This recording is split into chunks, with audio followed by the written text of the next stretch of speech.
What you need to do is that, let's say she would jump on orange. You need to tank the boss right here. She will be looking into the middle. Have your entire group stand here. Exact. Same if she jumps here. all the missiles would go in here. You have your group standing here. You won't take a single point of damage from the missiles that's hitting the ground. You would only take the damage that's hitting people. So what this boss is doing is throwing rockets onto the ground that do damage around them, as well as rockets towards people. The rockets that hit the people are unavoidable. However, the rockets that actually hit the ground, you can avoid if you stand in a spot where you're not able to hit. So you should go ahead and check out that video. I'll leave it down in the description. I think it makes this boss quite easier. For the rest though, is just a matter of having everybody topped up when the slams comes. Remember, the slams actually interrupt you, so you get silenced. In this case, it was just for Shadow, since it was a fleshcraft that I was using there. But the scariest part of the fight is really the very beginning, whenever the boss is gonna be doing a slam at the same time as the rockets are happening. So that only happens at the beginning of the fight. I don't really know if it can ever happen later on. I think that's not a possibility, but however, going later on, it might just if the fight goes really, really long. I've never seen it though. So what I usually do here, or what I would advise to do as well, is to use Devo at the very beginning during the rocket phase together with the slam. Now, applying the tech that I talked about, that might not be the case anymore, since as now I was saying, the damage during the rocket phase goes down incredibly high, like it just disappears pretty much. Well, when you're using this tech, so doing that, it might not be that much of a problem, but the slams are really the big issue here. So it's just a game of catch up. Are you able to keep up with the slam damage? As you can see in this 27 level, it's bringing people down to about 10%, 15% with no defensives, and maybe more like 20, but it does get very, very scary. And it really just is a matter of keeping up with that, and how you do that is by spamming a lot of Light On. That's why I went safe. I feared this boss, and going safe with Shadow Breakers allows you to just get a lot of value out of the Force Set, even though you might not be healing everybody in range. Without the Shadow Breakers, with Shadow Breakers, you pretty much get full value if you aim yourself properly. Now here we are doing some trash that we had to do, otherwise we don't have enough count, as well as getting some infiltrators. Now we did do this key on 28 right before this, and we got to the last boss. We were missing 5% count because we actually forgot to do this trash after the first boss before. And yeah, the boss was not spawning. We didn't know you could actually come all the way back here. We ended up just depleting out of having no idea how this worked, and we were trying to go back and finish the trash out, but the boss was not even spawning, and yeah, it was a bit of a mess. We kind of just threw away a key. Kind of funny, but yeah, that's just something you gotta kill here. I don't really know now if we are going to be getting any more trash, but I do believe so. Either way, I'm running pretty safe, as I already mentioned plenty of times, and that's why I'm running as well with Bloom or Tuft. Tuft is just a safe barrier. It's a second Lay on Hands on a short cooldown. It's almost a Guardian Spirit. It's another cheat death, right? So a lot of people are running with this. Depending on the dungeons, it's more or less required. In this case, if I am scared, I was in this fight, so rather this dungeon, so I chose, well, might as well go ahead with it. It always comes at the detriment of a little bit more damage. I am not running with Resonant Reservoir, as you can see, which is definitely giving up a lot of damage. That's something that I would probably change if this was a fortified key, since I am way less scared of a fortified key, at least for this one, than I am for Tyrannical. So we're finishing up a little bit more trash, getting a lot of infiltrators already at 6 stacks, but this is gonna die real quick, and we're gonna be moving on to the stairs. So we already cleared Solgamux, we already killed the infiltrator over there. We already have that count and that done, so we're just gonna be moving on to the stairs. Now we're gonna be using the gateway. There's also some new tech that now unveiled on this video on these stairs. Some stuff to do with priests, so we don't really care about that since we are all paladins here, right? And therefore we can't really mind with anything. I am so sick of every time we're doing keys, everybody's just pointing out the things that you could do if you were a priest, the things you could do if you had a priest. Not just the fact that you would have PI and fairies, but also all the other cool stuff that you can enable with just Mass Grip, Life Grip, just having the Power Ward, the Fortitude for more stamina, Mind Soothe. There's a lot of cool stuff you can do if you have a priest in your team, but we do not have one, so yeah. Now these two guys are destroying my tank. They do a lot of damage, and this is even worse in fortified, of course. I do like to use some sack here, or even the plume, not a problem though. if the tank is just good enough. But they do rinse tanks because they have quite some HP and they do a massive amount of damage, but there's nothing special about them. Just go ahead and do some damage. I did realize I used the grenade at some point during the previous trash pack. I did do that offensively though, purely for the sake of numbers. That is the double, the double, I don't really know what to call it, but it's just useful for both defensiveness and offensiveness. It's gonna give you 1,000 bursts for 20 seconds. That is a massive defensive in any fight. It's really, really good, and it's not only that, but yeah, if you don't really need the defensiveness value out of it, you can just pop it and have, I don't really know what the percentage of burst it would be, but it's definitely a lot, and you feel it quite a bit. It's about 20-something%, I want to believe, if I'm thinking about it correctly. I believe I've watched, yeah, look at that up there. I just used a grenade. You can see I have 45%, 45.32. That is quite a bit. It's quite an upgrade, and it's just making me do a little bit more damage. Now, since I don't have Banger's momentum, my damage will just naturally be lower, so it's a bit of a mix. I like this season because we have these options where you can choose to run some kind of gear that's not just the same as we always run. You can actually go a little bit more aggro, go a little bit more defensive. Now, we could always go Shadow Breakers, but it didn't really feel necessary since we knew the dungeon so well, and at least personally, I never really felt like I needed Shadow Breakers outside of basically Antorus. That's the only thing that I used it for, the boss fight. In keys, though now, it really seems like the damage is way more scary. We're learning stuff and how to play it properly, so I just see the value of playing a bit defensively just way more. At least though, until you go to a higher level when the damage is just absolutely required, which is most definitely not the level where I am doing keys right now. But we're just rinsing these packs. You kind of want to spread out when you're doing these packs on the corridor. You always got some sleeping puddles remaining after you kill the infiltrator somehow. But the reason you want to be spreading out is for the grenadiers or whatever you pronounce that. If you are stacking up, you're going to be cleaving up with those bombs. They do go on melee as well as range, so that damage is actually probably the most scary thing about this whole section, at least for you as a healer. And if you can see it does a lot of damage. It's not raging yet, and it's not fortified, so that could potentially one-shot somebody, and if you cleave up, it's just even worse. So you kind of just gotta spread out. I don't really know what the yards or the effect of the grenades are, but just try and be a bit loose, don't stack up, it goes a long way, and it makes the packs a little bit easier. Then it's really all on the tank to position properly the frontals so they don't have to be dealt with by the rest of the DPSers, and everything just kind of falls flat. We aren't doing the biggest damage, as you can see, 7.1.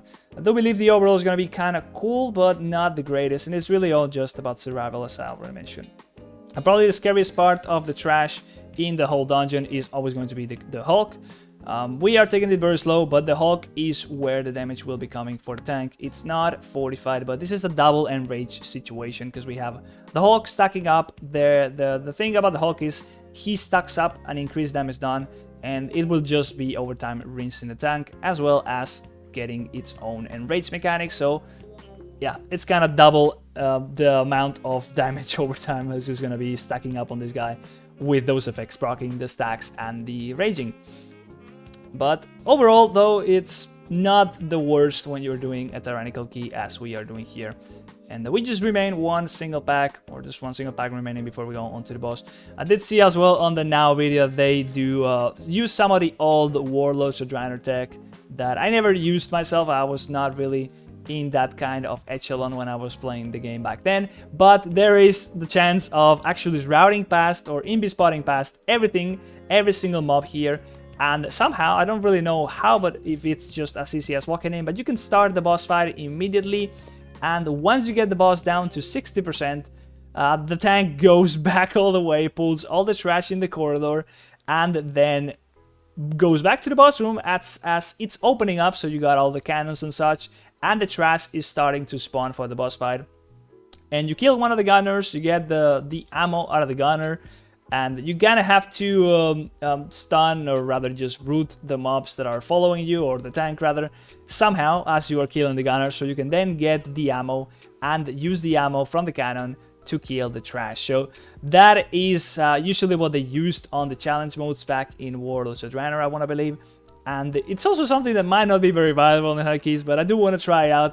I don't really know if that's what they did on the Great Push, actually. I wasn't watching this key, but it does seem like something that could go very wrong, but also be very fun if it actually works, and definitely pays off insanely if you manage to put it out. Just think about it. You are literally removing one entire corridor, because you're just pulling all of that, not tanking and not dealing with any other mechanics, and you're just throwing down a binding shot as in the door. They're just being rooted there as you get some ammo, and once you get the ammo, the tank just needs to tank all the mobs for a few seconds as they are getting rinsed down by the gun. Now remember, the damage from the guns will always scale up with key levels, so this will always remain consistent no matter the key level.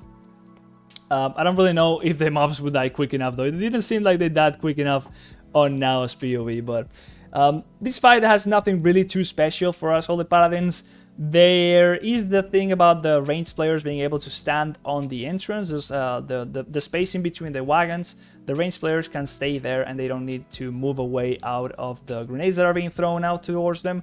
They do still get hit by the bomb, the big one that does a lot of damage, but you just gotta remain in a position where you can top them up in between the bomb throws, and that's all the damage that they will be taking. There might also be some bomb throws onto the melee as well, but that's less likely overall.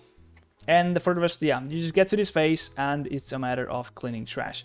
There might be scenarios where you want to be using some of the ammo onto the trash. Not really sure. The boomers seem to be pretty scary, and I get told by the tank to sometimes use the gun to kill them. Otherwise, it's just a matter of cleaning trash, making sure you do not get overrun. Now with this key level, getting hit by a few of the shots, maybe like even 1 or 2 shots of the fixate thing from the boss will actually just kill you. Fortunately, we do not get fixated as healers, so we can just be there chilling and killing the mobs. But you gotta make sure you're not standing next to somebody, next to a pillar, where they're actually gonna be dropping their projectiles, because you could actually get killed pretty easily. But for the most part, we're just clearing trash here. We're just waiting for the mobs to spawn and getting some ammo and killing stuff.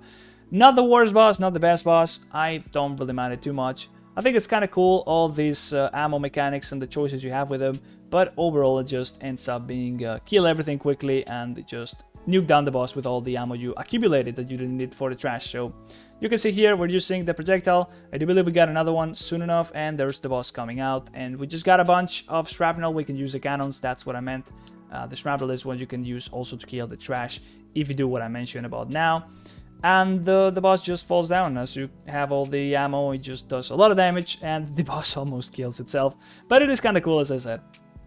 And we just want to make sure nobody dies while also in the cannons, because whenever people are in the cannons, they can actually die. And if you realize, I don't see their HP when they are in the cannon. What I see is the cannon's HP. I don't really know how to set up my frames to make that not be the case, so I can also see their actual HP. That might be something that I definitely need to figure out, otherwise people might just get killed, because they can still get targeted by stuff while in the cannon, especially if they like jump onto the cannon while some projectile was being thrown towards them, for example from some of the ads. But yeah, for now nobody really has, well, somebody died in the cannon while I was healing a key like this, but it didn't end up on a wipe or anything, so it was fine. But here you can always, it's always guaranteed that if you go left after the double fire comes down, you will never get the fire. It always goes right in that scenario.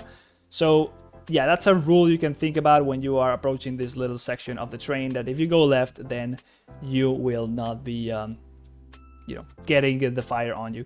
Now here we're taking it a little bit safer, because we don't really gonna, well, I mean, we could do the full build, the full pull here rather, but it is not exactly the safest thing to do, so we're just taking a little bit chill here. And the thunder zones are the big thing you gotta be looking out for.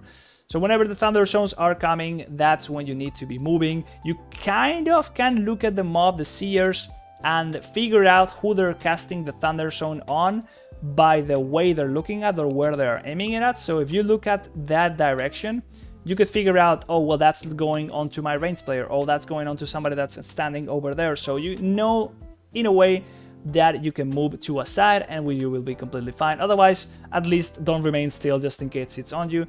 In this case, the key is raging, so whenever the seer goes very low, the potential of getting hit by the thunder zone almost means you're dead. Also, the Captains, they do this Reckless Slash, a little bit of AoE around them. Something that you've also seen probably on Iron Dogs. There's a bunch of mobs that do these smash around them for a few yards if you're a melee. So yeah, pretty annoying, but it doesn't mean much more than just a little sidestep. You could see there the Hunter getting hit and almost getting one-shot from it. Definitely getting one-shot if it's raging. And we do use the grenade here a little bit later, but we do use it offensively for the sake of clearing out this trash early. And we will be moving on to the last boss. Really not a scary boss anymore after all the nerfs, especially after they actually specified with the swirlies where the things are going to be spawning. As you can see there, the thunder zones are really scary when the seer goes raging. The rogue actually proc cheat death, but I did use the plume on him. I didn't realize that at the time, but the hunter almost falls off. And yeah, that's basically all the trash. We're just gonna be dealing with the boss. We got here the key before, as I mentioned, to this point, and we never saw the boss spawning, and we were just wondering, well, what's going on, until we realized we were missing percent, or yeah, a little bit of percent. And we have a lot of time left here, and we're just gonna be moving on to good old Skylord Tobra. I remember being so scared about this boss whenever the dungeon was first released, or rather, whenever Season 4 was first came out.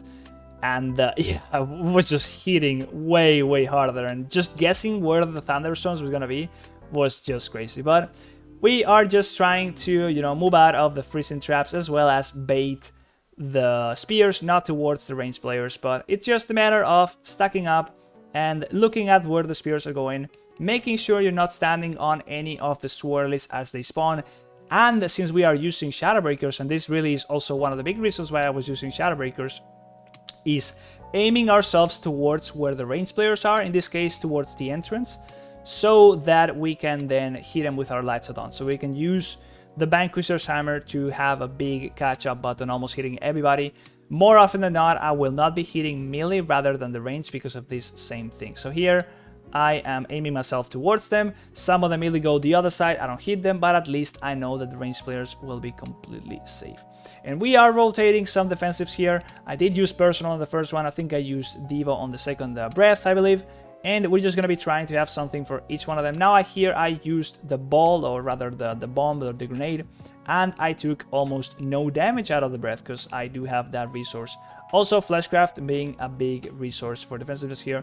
You kind of always want to be having something to mitigate the damage from that. But the big thing about the fight is really to avoid standing on any of these thunder zones. So there you go, I baited one of the spears onto my Warlock. He thought it was on me, so he moved towards where I was and ended up killing him.